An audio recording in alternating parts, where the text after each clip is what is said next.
28 फरवरी 2026। Tehran से लेकर तेल अवीव तक पूरा मिडल ईस्ट सांस रोक के खड़ा था। आसमान उस दिन सिर्फ परिंदों से नहीं, खौफ और खतरे से भर चुका था। रडार स्क्रीन पर अचानक हलचल तेज हो गई। कुछ ही पलों में सैकड़ों ऑब्जेक्ट दिखने लगे, मिसाइल्स, ड्रोन्स और फाइटर जेट्स। कुछ ही मिनट्स में ईरान के कई मिलिट्री बेसेस पे और स्ट्रैटेजिक जगहों पर ज़बरदस्त धमाकों की खबरें आने लगी। लेकिन ये सिर्फ इजराइल का हमला नहीं था, इसमें यूनाइटेड स्टेट्स भी सीधा शामिल था। ऑपरेशन इपिक फ्यूरी शुरू हो चुका था।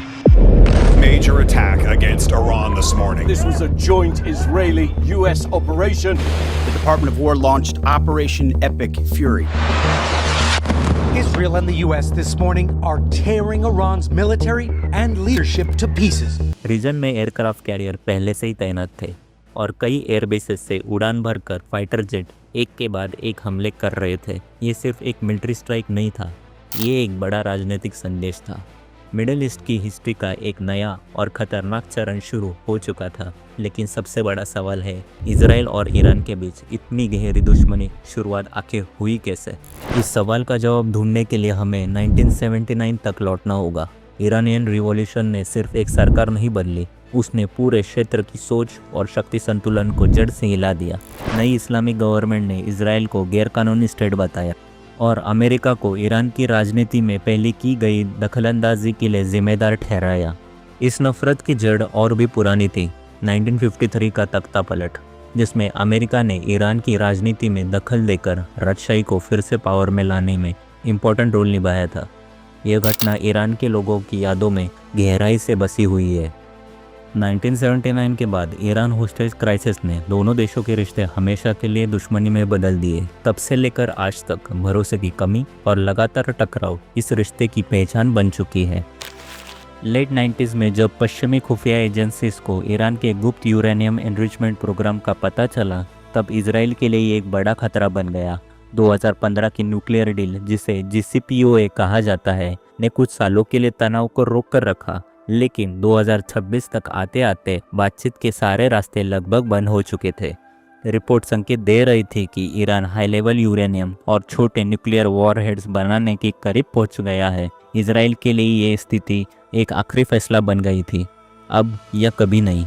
Iran has never given up its quest for nuclear weapons and the missiles to deliver them. 2020 तक आते आते ये टकराव पर्दे के पीछे चल रही एक जंग में बदल चुका था। साइबर हमले, गुप्त ऑपरेशन और प्रॉक्सी वॉर इसका हिस्सा बन गए थे।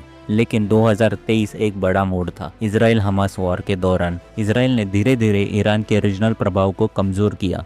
हिजबुल्लाह को भारी नुकसान हुआ, सीरिया में ईरान सपोर्टेड सरकार गिर गई और 2024 में इजराइल और ईरान के बीच सीधे हमलों ने ईरान की एयर डिफेंस की कमजोरियां सामने ला दी। धीरे धीरे पावर बैलेंस इजराइल के पक्ष में झुकने लगा। फिर आया जून 2025, 12 डे वॉर। ये पहला डायरेक्ट वॉर था इजराइल और ईरान के बीच। इजराइल ने ईरान की हवाई सुरक्षा को कमज़ोर किया और उसके मिलिट्री और न्यूक्लियर ढांचे को नुकसान पहुंचाया। अमेरिका ने अंडरग्राउंड न्यूक्लियर साइट्स पर बंकर बस्टर बॉम्ब गिराए। लेकिन वॉर के बाद सच पूरी तरह से साफ नहीं था। अलग अलग रिपोर्ट्स में नुकसान को लेकर अलग अलग दावे किए जा रहे थे। कुछ कहते थे कि ईरान का न्यूक्लियर प्रोग्राम सिर्फ कुछ महीनों के लिए पीछे गया है, जबकि कुछ कहते थे कि नुकसान इतना गहरा है कि उसे ठीक करने में साल लग सकते हैं। वॉर के बाद ईरान के अंदर के हालात तेज़ी से बिगड़ने लगे। इकोनॉमी गिरने लगी, करेंसी की वैल्यू लगातार गिर रही थी, सैंक्शन और सख्त हो गए। दिसंबर 2025 में प्रोटेस्ट शुरू हुए। It's a very, very difficult situation. The worst part of the budget was to predict inflation rates of over 50%. You know, that's not serious budget making. जो जनवरी 2026 तक पूरे देश में फैल गए। फिर 8 जनवरी को एक सख्त क्रैकडाउन हुआ। सिक्योरिटी फोर्सेस ने ज़बरदस्त एक्शन लिया, जिसमें हज़ारों लोग मारे गए। ये सिर्फ एक संकट नहीं था, ये सरकार की स्टेबिलिटी को सीधा चुनौती था। इसी दौरान यूनाइटेड स्टेट्स ने मिडल ईस्ट में अपनी मिलिट्री ताकत तेज़ी से बढ़ानी शुरू कर दी। साथ ही ईरान और US के बीच बातचीत भी चल रही थी। और फिर 28 फरवरी 2026 सुबह के समय यूनाइटेड स्टेट्स और इजराइल ने मिलकर बड़े पैमाने पर हमले शुरू किए। सिर्फ पहले 12 घंटों में लगभग 900 स्ट्राइक्स हुए। निशाने पर थे missile system, air defences, military site और सबसे इम्पोर्टेंट लीडरशिप। पहले ही हमले में ईरान की ताकत का केंद्र पर सीधा वार हुआ।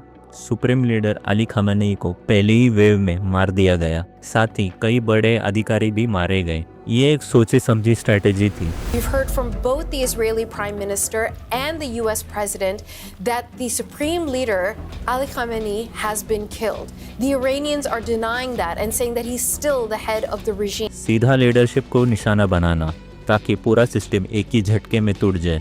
दूसरे चरण की शुरुआत साइबर इलेक्ट्रॉनिक वॉरफेयर से हुई। ईरान का एयर डिफेंस सिस्टम को जाम कर दिया गया, उनके कम्युनिकेशन नेटवर्क्स को क्रिपल कर दिया गया। इसी दौरान डीप पेनिट्रेशन स्ट्राइक के जरिए अंडरग्राउंड न्यूक्लियर बंकर्स और बैलिस्टिक मिसाइल को निशाना बनाया गया। ईरान ने तुरंत जवाब दिया और इस जवाब ने जंग को एक नए मोड़ पर ला खड़ा किया। मिसाइल्स और ड्रोन्स के जरिए ईरान ने अपना जवाब सिर्फ इजराइल तक सीमित नहीं रखा। Bahrain, Qatar, Saudi, Kuwait, Jordan, UAE, Oman और इराक एक के बाद एक यूएस बेसेस और स्ट्रैटेजिक टारगेट्स निशाने पर आते गए और कुछ ही पलों में पूरा क्षेत्र जंग की मैदान बन गया। अब ये एक मल्टी फ्रंट वॉर बन चुका है।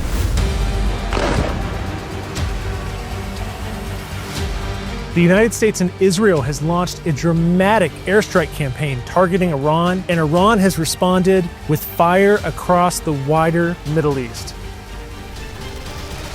लेकिन इस जंग में ईरान की स्ट्रैटेजी बिल्कुल अलग थी।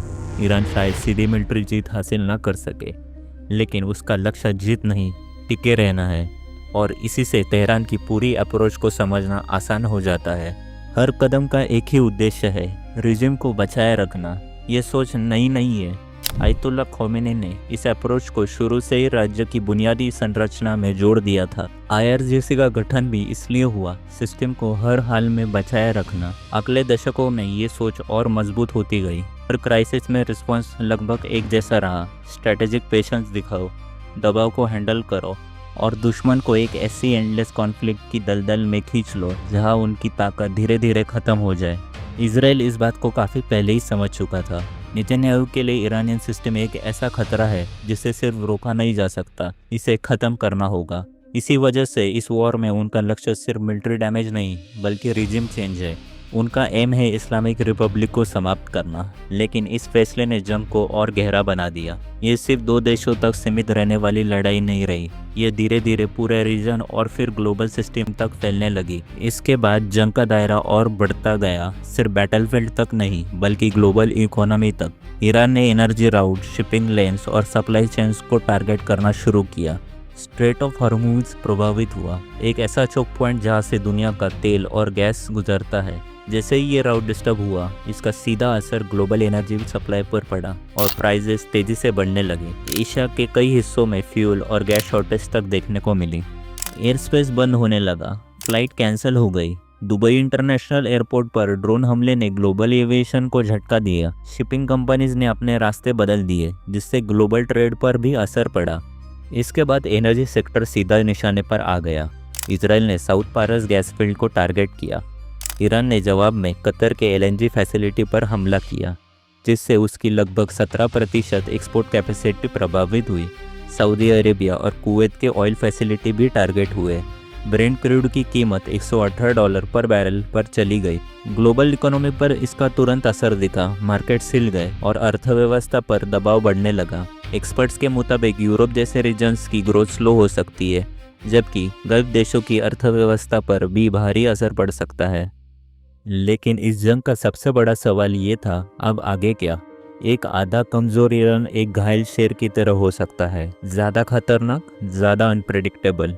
पहली नीति ये थी, जंग शुरू मत करो, लेकिन अब जंग शुरू हो चुकी थी तो सवाल बदल गया था, क्या इसे यही रोका जाए या पूरा ख़त्म किया जाए? सऊदी के लिए ये स्थिति एक बड़ी उलझन बन गई। उनका अंदाज़ा था कि ईरान जवाब नहीं देगा, लेकिन वो गलत साबित हुए। अब वो अमेरिका से इस खतरे को हमेशा के लिए ख़त्म करने की बात कर रहे थे। इसी दौरान UAE पर भी इसका सीधा असर पड़ा। उसकी ऑयल सप्लाई प्रभावित हुई और उसने भी एक डिसाइसिव मिलिट्री एक्शन की मांग की।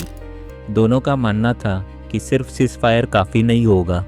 इसी बीच एक और टेंशन बढ़ रही थी। अमेरिका के पास एक 15 पॉइंट प्लान था जंग ख़त्म करने के लिए, लेकिन इजराइल को डर था कहीं ये बातचीत जल्दी शुरू ना हो जाए, जबकि उसका मेन ऑब्जेक्टिव्स अभी पूरे ही नहीं हुए थे। इजराइल के लिए ये सिर्फ एक वॉर नहीं है, उनका लक्ष्य है ईरान के मिसाइल ताकत को ख़त्म करना, उसके न्यूक्लियर प्रोग्राम को रोकना और अगर मुमकिन हो तो ईरान के अंदर एक रिजिम चेंज के लिए स्थिति बनाना। लेकिन दूसरी तरफ ईरान भी तैयार है, किसी भी डील में वो अपनी मिसाइल ताकत और यूरेनियम एनरिचमेंट और स्ट्रेट ऑफ हॉर्मुज़ पर अपना कंट्रोल छोड़ने के लिए तैयार नहीं दिखता। और यही इस जंग को खतरनाक बनाता है, क्योंकि दोनों तरफ पीछे हटने का मतलब ये है अपने सबसे बड़े लक्ष्य को छोड़ देना। ये सिर्फ एक मिलिट्री ऑपरेशन नहीं है, ये एक ऐसी लकीर थी जो हिस्ट्री में हमेशा के लिए खींच दी गई। इजराइल और अमेरिका ने शायद ईरान के न्यूक्लियर रिएक्टर्स को मिट्टी में मिला दिया हो, लेकिन साथ ही एक ऐसी आग को भी भड़का दिया है जिसे बुझाना अब आसान नहीं होगा। जब स्ट्रेट ऑफ हॉर्मुज़ में एक टैंकर रुकता है तो उसका असर सिर्फ समंदर तक सीमित नहीं रहता, वो न्यूयॉर्क के शेयर बाज़ार से लेकर इंडिया के आम किसान के घर तक पहुंचता है। सवाल ये नहीं है कि जंग में जीतेगा कौन, सवाल ये है कि 21वीं सदी का इंसान इतना समझदार है कि वो इतनी तबाही के बाद भी शांति का रास्ता चुन सके। क्योंकि मिडल ईस्ट में जब आग भड़कती है तो उसका धुआं सिर्फ वहाँ तक सीमित नहीं रहता, वो धीरे धीरे पूरी दुनिया को अपनी लपेट में ले लेता है।